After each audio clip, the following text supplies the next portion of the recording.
แม่นหยังคือเป้าหมายในชีวิต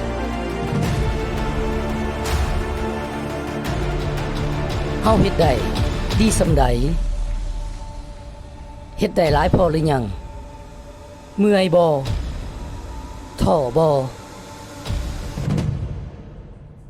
กัดแขวสู่อีกจักหน่อย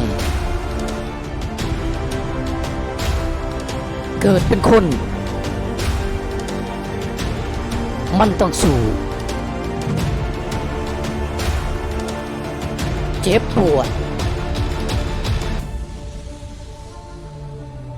ดิ้นรนมีอุปสรรค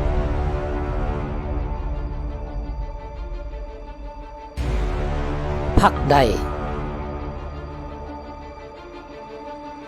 แต่อย่าถอยลังเลได้แต่อย่าเลิกแนมเบิ่งที่เป้าหมายอีกหน่อยเดียว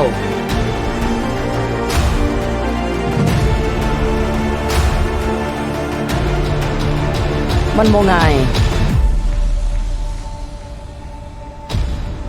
แต่มันคุ้ม